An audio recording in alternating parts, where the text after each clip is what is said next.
नमस्कार मित्रांनो, आपल्या मराठी यूट्यूब चॅनल मराठी पाऊल पडते पुढे मध्ये आपल्या सर्वांचं मनापासून स्वागत। जन्माष्टमीच्या निमित्त तुम्हाला खूप खूप शुभेच्छा। दरवर्षी जन्माष्टमीला आम्ही गूळ आणि पोह्यांचा प्रसाद दाखवतो, पण ह्या वेळेला मी जरा काहीतरी वेगळं करायचा विचार केला। तेव्हा गूळ, पोहे, सुकं खोबरं, बदाम, शेंगदाणे भाजून घेतले आणि वेलची पावडर आणि याच्यात मी थोडंसं तूप घेणार आहे।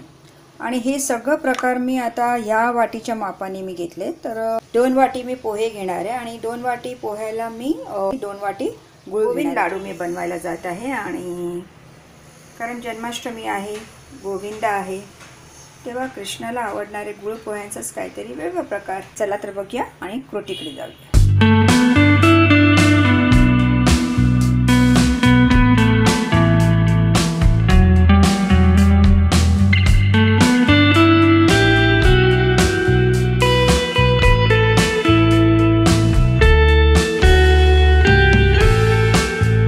बघा किती सुंदर हे मिश्रण तयार झाले आणि मिश्रण बारीक जेवढं तयार होईल त्याच हिशोबाने तुमचे लाडूसुद्धा तेवढेच खुसखुशीत, चवदार आणि अगदी गोल वळले जातील।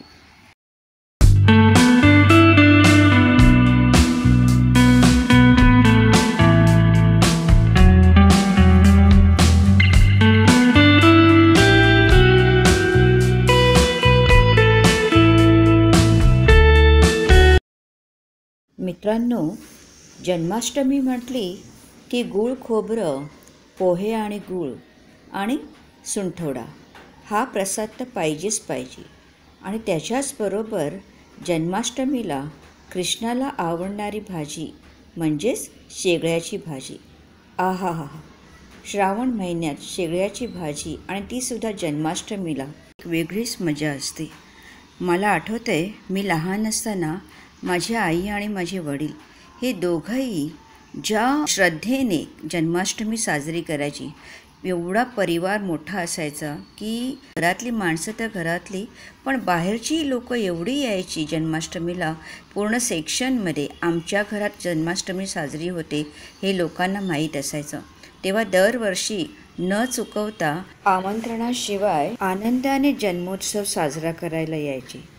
जन्मोत्सव झाल्यानंतर तो पत्त्यांचा डाव, ती अंताक्षरी, ते भजन, ती गाणी आणि ते सगळे खेळ, या सगळ्या गोष्टींची जर आठवण आली तर खरंच असं वाटतं गेले ते दिवस आणि राहिल्या त्या फक्त आठवणी। तर जन्माष्टमी फक्त एक सण नसून त्याच्याशी जोडलेल्या अनेक आठवणी आणि गोष्टी आहेत। त्यामुळे मी जन्माष्टमी फक्त साजरी करत नाही, तर त्या दिवशी माझ्या त्या सर्व आनंदाच्या आठवणींनाही उजाळा मिळतो।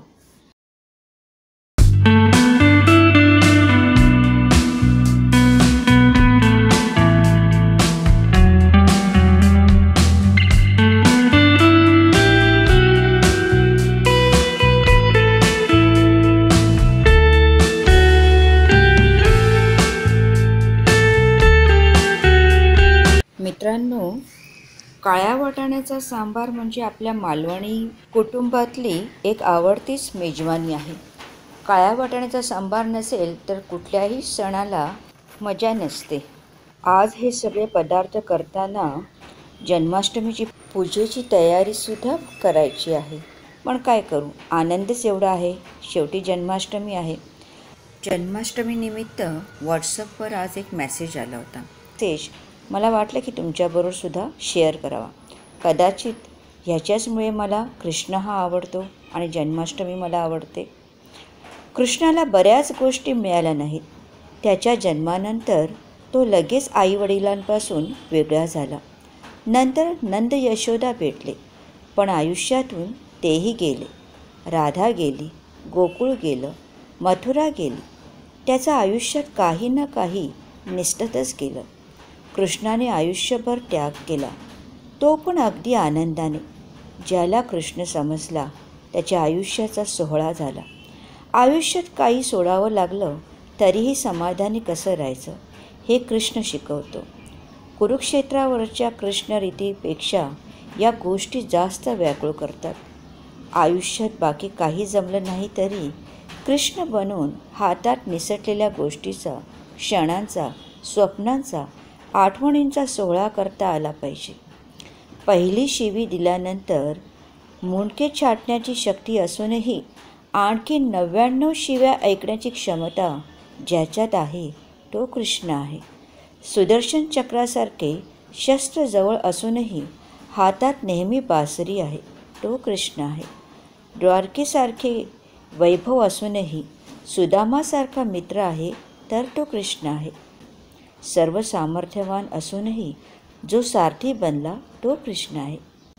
खरंच कृष्णाच्या अशा गाथा ऐकल्यानंतर या जन्माष्टमीला मी एकच प्रार्थना करते, कृष्ण तू पुन्हा ये आणि या पृथ्वीचे, या ग्रहाचे आणि या पृथ्वीवरील स्त्रियांचे रक्षण कर. कारण या पृथ्वीवरील अनेक द्रौपदींचे रक्षण करण्याची गरज आहे. आमच्या छोट्या तानुल्याने चक्क 108 तुळशीपत्र कान्हाला अर्पण केले. चंदनाची ओटी कुंकुम केशरा.